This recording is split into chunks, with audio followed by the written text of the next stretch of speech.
Hello everyone, this is the second video of NTS 2, the second unit test, right? The test was laws of motion, that is force and friction, and current electricity of 12th. We have discussed question number 1 to 15 in the first video. ये सारे question जो PDF था test का उसके sequence में है, तो अगर किसी के पास PDF नहीं है तो डिस्क्रिप्शन में से PDF डाउनलोड कर लो. Now let me start with the question number 16. तो क्वेश्चन लोड कर लेते हैं. Right, the question number 16. An aeroplane required for takeoff a speed of 80 kilometre per hour. एक एरोप्लेन है, उसको टेक ऑफ के लिए स्पीड चाहिए 80 किलोमीटर पर आवर. अगर मैं 80 किलोमीटर पर आवर को मीटर पर सेकंड में कन्वर्ट करूं, सो दैट विल बी 400/18 ले लेते हैं, बाद में कैलकुलेट करते रहेंगे. The mass of the plane is 10,000 kg. The mass is 10,000 kg, 10,000 kg, and coefficient of friction is 0.2, right? So how much minimum force is needed for plane to take off? तो ये force इसको accelerate करेगी और friction force इसको oppose करेगी, and then it must acquire this speed. तो पहले तो हमको कितना एक्सेलरेशन चाहिए वो निकाल लेते हैं. तो acceleration is equal to v/t, that is 100 metre. तो टाइम नहीं है हमारे पास, डिस्टेंस है. तो डिस्टेंस है तो हमको डिस्टेंस से कैलकुलेट करना पड़ेगा. तो डिस्टेंस से कैसे कैलकुलेट करेंगे? v² इज इक्वल टू हो जाता है 2as. तो v is 400/18 into 400/18 and is equal to 2a और डिस्टेंस इज 100. तो ये 100, तो ये गई, ये 2 9 and 2 and 9, so this is 200/81. This is 200/81. This much acceleration is needed, right? इतना एक्सेलरेशन चाहिए. अब F minus F is equal to ma. तो F is equal to ma plus friction. तो फर्स्ट फ्रिक्शन कैलकुलेट कर लेते हैं. ये हो गया mg and the normal reaction. तो फ्रिक्शन होता है म्यू n, तो फ्रिक्शन हो गया mu mg, that is 0.2 into 10,000 into 10. So this is 20,000, right? So F आ गई. मास कितना? 10,000. एक्सेलरेशन कितना? 200/81 प्लस 20,000. इसको आप सॉल्व करोगे तो आंसर आ जाएगा. Let me not waste the time in the calculation which you can do on your own. ये कैलकुलेशन हम अपने आप कर सकते हो, right? The next question. A particle is suspended from a light string. The string is moved upward and downward. ये कोई mass है 100 ग्राम. 100 ग्राम तो I will take 0.1 into g. और ये एक रस्सी से बंधा है और रस्सी में मान लो टेंशन है T. तो एक बार इसको अपवर्ड ले गए विद एक्सेलरेशन 5, ये टेंशन हो गई अपवर्ड डायरेक्शन में, और एक बार इसको डाउनवर्ड लाए. एक बार इसको डाउनवर्ड लाए तो 0.1 g डाउनवर्ड लाए तो tension in downward direction, and again the acceleration is 5. So we had given that tu minus td कितना होगा, तो हमको tu minus td निकालना है. तो पहले इधर देखो,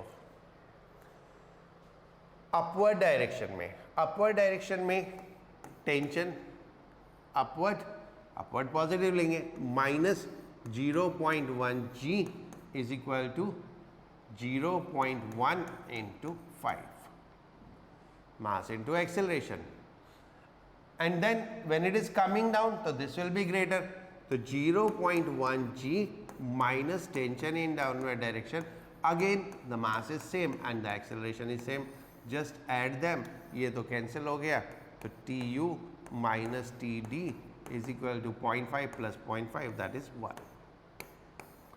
So the answer is 1 Newton, right?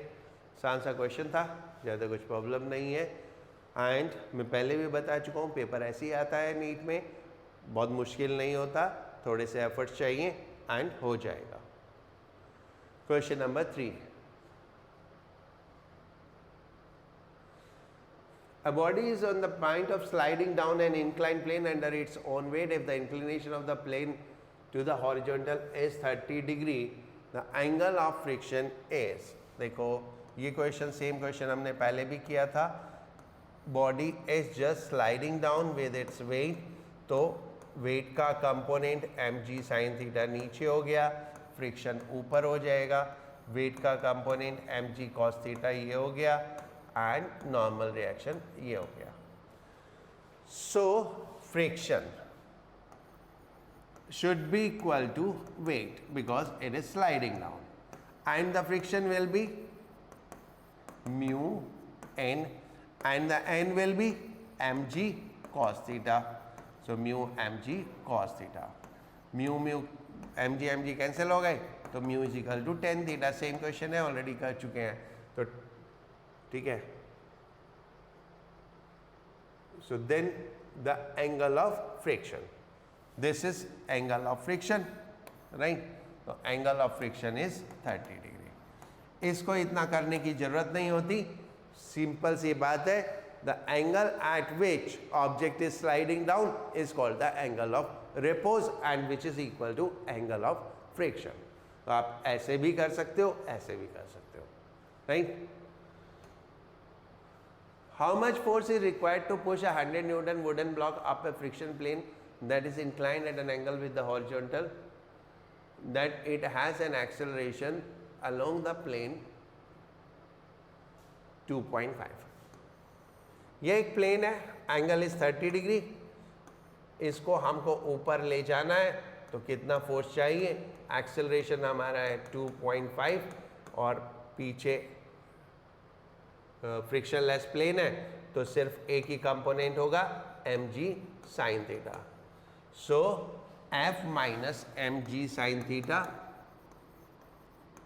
is equal to ma. f हमें निकालना है, mg sin theta कितना हो गया? mass is, weight is 100 Newton, तो mg is given 100, तो 100 sin 30 is half, और because weight 100 है, तो mass हो गया 10 into 2.5, so that is 75 Newton. So this will be 75 Newton force, right? यहाँ पे ये ध्यान रखना, वेट दे रखा है, ये मास नहीं दे रखा, तो mg है ये, तो m कैलकुलेट कर लेना, that is 10. A motor car is traveling at 60 meter per second on a circular road of radius 1200. It is increasing its speed at the rate of 4 meter per second square. The acceleration of the car is. ये circular motion में दो acceleration होते हैं, एक centripetal और एक tangential. Tangential acceleration speed बढ़ाने का काम करता है, तो जिस रेट से स्पीड बढ़ रही है वो तो टेंजेंशियल एक्सेलरेशन हो गया, तो टेंजेंशियल एक्सेलरेशन कितना हो गया? 4. एंड सेंट्रीपिटल एक्सेलरेशन हो जाता है v²/r, तो v कितना है? v इज 60, तो 60 r is 1200, so that is 3. And these two accelerations, centripetal and tangential acceleration, are perpendicular to each other. देखो, अगर ऑब्जेक्ट ऐसे सर्कल में मूव कर रहा है तो ये सेंट्रीपिटल एक्सेलरेशन होता है, एंड स्पीड इस डायरेक्शन में है, तो टेंजेंशियल एक्सेलरेशन भी इस डायरेक्शन में होगा. तो नेट एक्सेलरेशन, क्योंकि ये दोनों एक दूसरे के परपेंडिकुलर हो गए, तो नेट एक्सेलरेशन क्या होगा, इनका सम हो जाएगा। तो net acceleration is under root AC square plus AT square and this will come out as 5 metre per second square, right. तो ये एक बेसिक कॉन्सेप्ट है that tangential acceleration in direction of motion होता है and that increases the speed, और centripetal acceleration perpendicular to motion होता है which change the direction. In fact force का जो कंपोनेंट मोशन की डायरेक्शन में होता है वो उसको एक्सेलरेट या डेसेलरेट करता है, और जो फोर्स का कंपोनेंट परपेंडिकुलर टू मोशन होता है वो उसकी डायरेक्शन को चेंज करता है। The question number 21. A particle is moving the angular velocity, linear velocity, angular acceleration of the particle at any instant are respectively angular velocity omega, linear velocity v and angular acceleration alpha. Which of the following relation is not correct? Basically इसमें options नहीं है, लेकिन आपके पास options है तो उसमें देखना है कौन सा perpendicular है, कौन सा perpendicular नहीं है। तो मैं आपको सबके वो बता देता हूँ। ये एक्सिस ऑफ रोटेशन है, मैं आपको सारा बता देता हूँ। ओमेगा इस डायरेक्शन में होता है, अल्फा भी इस डायरेक्शन में होता है, मोशन इस प्लेन में होता है, सेंट्रीपिटल एक्सेलरेशन इस प्लेन में होता है, राइट, जिसको हम लीनियर एक्सेलरेशन भी बोल सकते हैं।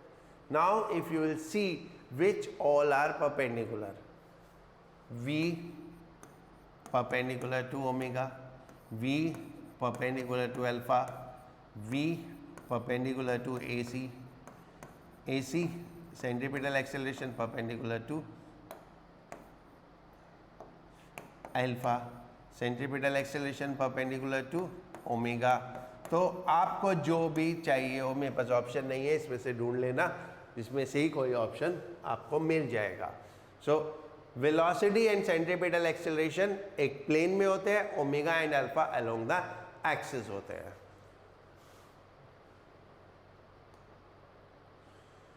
A motorcyclist is moving inside a spherical cage of radius 5 meters. The minimum speed with which it must pass from the highest point without losing constant contact is। देखो highest point पे minimum velocity चाहिए होती है √g(r), तो that you need to calculate.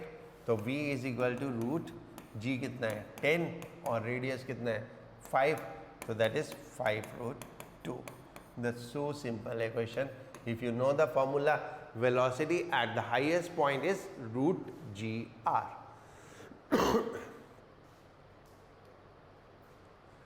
A particle is acted upon by a force of constant magnitude which is always perpendicular to the velocity. The motion takes place in a plane. The force is always perpendicular to velocity. Force is always perpendicular to velocity, so there will be only change in direction. There will be no change in speed. Speed में change तब तक नहीं होगा जब तक force का एक component motion की डायरेक्शन में नहीं होगा। तो क्योंकि इस केस में सिर्फ परपेंडिकुलर है तो सिर्फ डायरेक्शन चेंज होगी, और डायरेक्शन चेंज होगी तो वेलोसिटी तो कांस्टेंट नहीं है, एंड एक्सेलरेशन भी कांस्टेंट नहीं होगा, क्योंकि आप देखो तो ऐसे मोशन है तो सेंट्रीपिटल एक्सेलरेशन होता है, direction of centripetal acceleration change होती जाती है, तो एक्सेलरेशन भी कांस्टेंट नहीं है। हाँ, क्योंकि स्पीड नहीं बढ़ती तो काइनेटिक एनर्जी कांस्टेंट हो जाएगी, बिकॉज स्पीड में चेंज नहीं होता तो काइनेटिक एनर्जी कांस्टेंट हो जाएगी। In fact it will be a uniform circular motion, ये यूनिफॉर्म सर्कुलर मोशन होगा। A can filled with water is revolved in a vertical circle of radius 4 meters so that it does not fall. Maximum possible period. Time period is maximum when velocity is minimum. And for the circle, minimum velocity is √g(r). और time period हो जाएगा 2πr/v, distance upon speed, तो ये हो गया 2π√r/g। इसको calculate कर लो तो t is equal to 2π√r कितना है 4 and then g is 9.8. If you will see that पाई 9.8 का रूट पाई के बराबर होता है. So this will be 4 second. So ये कुछ छोटी छोटी चीज़ें हैं, याद रखो. जैसे 9.8 या लगभग 10 का रूट पाई के बराबर होता है, या pi square is equal to close to 10 होता है. Not exactly 10 but close to 10 होता है.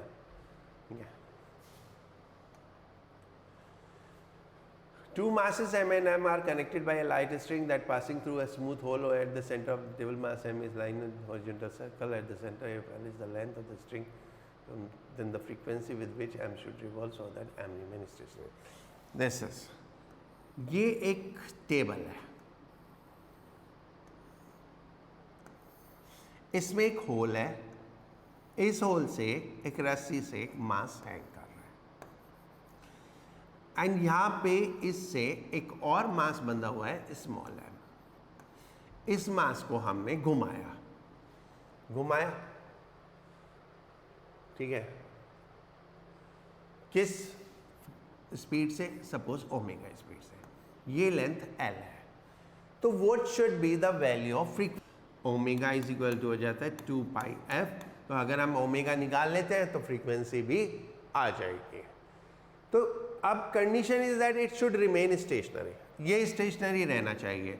तो वेट हो गया नीचे mg, टेंशन हो गई ऊपर t, और सिमिलरली इधर टेंशन हो गई t. If it is stationary then tension is mg. This tension in this mass will act as a centripetal force. So this tension equal to mass mr omega square होता है. तो accordingly हमारे पास आ गया mg is equal to ml omega square. तो omega is equal to हो गया रूट mg अपॉन ml. और आपको चाहिए फ्रीक्वेंसी, तो फ्रीक्वेंसी हो जाएगा 1/2 pi root mg upon ml. Right. So that will be your answer of this question. ठीक है. हो क्या रहा है, ये वेट नीचे लाने की कोशिश करेगा. वेट नीचे आने की कोशिश करेगा तो टेंशन डेवलप हो गई. ये टेंशन क्योंकि वो घूम रहा है, तो ये टेंशन वहाँ पे सेंट्रीपिटल फोर्स की तरह काम करेगी. तो then it will become stationary. तो ये भी स्टेशनरी हो जाएगा. Right. Keeping the banking angle same to increase the maximum speed with which we can travel circular road by 10%, the radius of curvature of the road has to be changed from 20 meter to this. Banking angle same रखना है. तो अगर हम banking angle वाला देखें तो speed होती है root R G tan theta. So banking angle same, G भी सेम. तो v square is proportional to r. तो v1 upon v2 square is equal to r1 upon r2. Now v1 is v, v2 is 10% increase. तो 10% increase हो गया 1.1 v, 1.1 v, and then square is equal to r1 was 20 and this is r2. तो r2 is equal to 20 into 1.21. So that is 24.2 meter. So फॉर्मूले याद है तो इसमें है क्या? अगर फॉर्मूला याद है तो इस क्वेश्चन में क्या है? A circular railway track of radius 400 meter is to be made so that a train can move with a speed of 10 meter per second without friction. Without friction अगर बैंकिंग है तो वेलोसिटी हो जाती है root R G tan theta. Right. So rails का distance 1 metre है, ये 1 metre है. ये रेल्स हो गई, एक ये और एक ये. तो ये हमने रेस की एच हाइट. तो 10 थीटा इज इक्वल हो गया h/1. तो v square is equal to r g और 10 थीटा हो गया h. अब v आपको मालूम है कितना? 100. 10 स्क्वायर 100, r इज 400, g 10. तो h इज 100 100 1/40, 1/40 हो गया 0.025, इसको मीटर सेंटीमीटर में कन्वर्ट कर लो, ये मीटर हो गया, तो 100/40 centimetre, so that is 2.5 centimetre. यानी ट्रैक को, रेलवे ट्रैक को हम ऐसे थोड़ा सा टिल्ट कर देंगे, यानी outer side rail will go up by 2.5 centimetre, outer side rail 2.5 centimetre ऊपर चला जाएगा, right. A hollow cylinder of radius 10 centimeter rotates about its axis which is vertical. ये एक hollow cylinder है, ये अपनी एक्सिस के अबाउट रोटेट कर रहा है, विथ रोटेशन इज 200 पर मिनट। तो फ्रीक्वेंसी ये ओमेगा हो गया, एंड हमें दे रखा है फ्रीक्वेंसी 200 पर मिनट, तो सेकेंड में कन्वर्ट करेंगे तो 10/3 पर second, right. And the coefficient of friction, यहाँ पर एक बॉडी है which is not falling down, and why it is not falling down, यहाँ पर वेट हो गया mg और ये फ्रिक्शन हो गया, एंड एक नॉर्मल रिएक्शन हो गई। सो इन दिस केस अब ये सिलेंडर रोटेट कर रहा है तो ऑब्जेक्ट भी रोटेट करेगा, अगर सिलेंडर रोटेट कर रहा है तो ऑब्जेक्ट भी रोटेट करेगा, एंड ऑब्जेक्ट रोटेट करेगा तो रोटेट करने के लिए सेंट्रीपिटल फोर्स चाहिए, तो इस ऑब्जेक्ट को रोटेट करने के लिए सेंट्रीपिटल फोर्स आएगी नॉर्मल रिएक्शन से। So the normal reaction is mr omega square, and because of this normal reaction there is friction, तो फ्रिक्शन इज म्यू एन या mu m r omega square, and for object not to fall this friction must be sufficient enough to handle the weight, यानी the friction is equal to weight, तो friction is mu m r omega square is equal to mg, mm cancel होगा, तो then you have to mu is equal to g by r omega square, और omega कितना हो गया, omega हो जाएगा 2 pi f, so that is 10 to 20 pi by 3।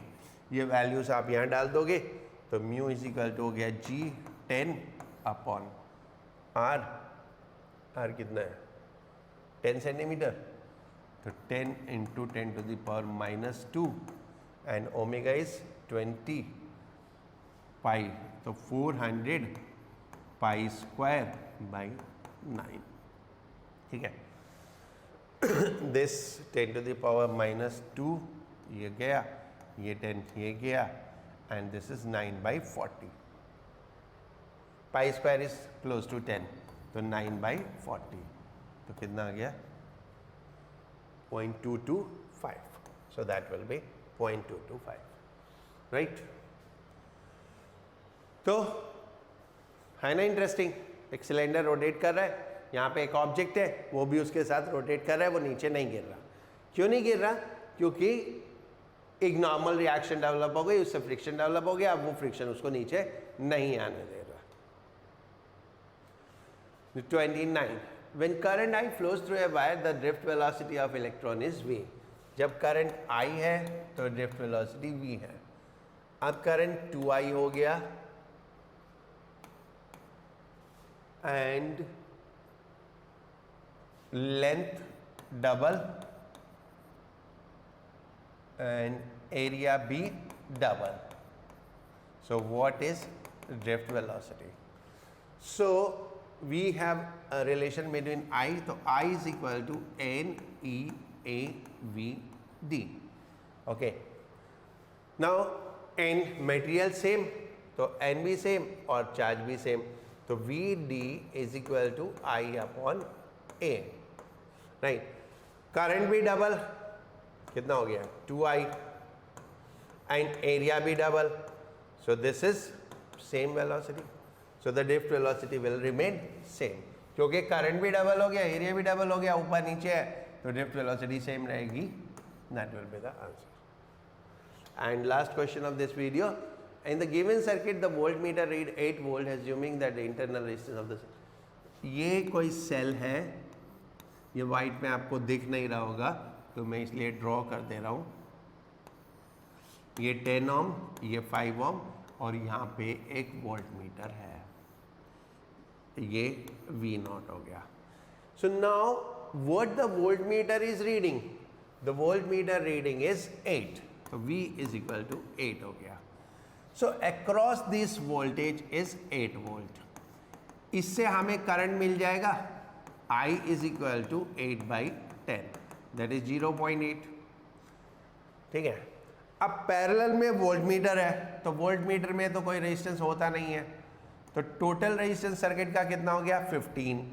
तो V0 is equal to IR, V0 is equal to IR. The current is 0.8 and total resistance series में कितना हो गया 15, so that is 12 volt. So the current will be 12 volt current हो जाएगी, right. So this was the second video of the series. We discussed the question number 16 to 30. In the next video, we'll complete this test, right?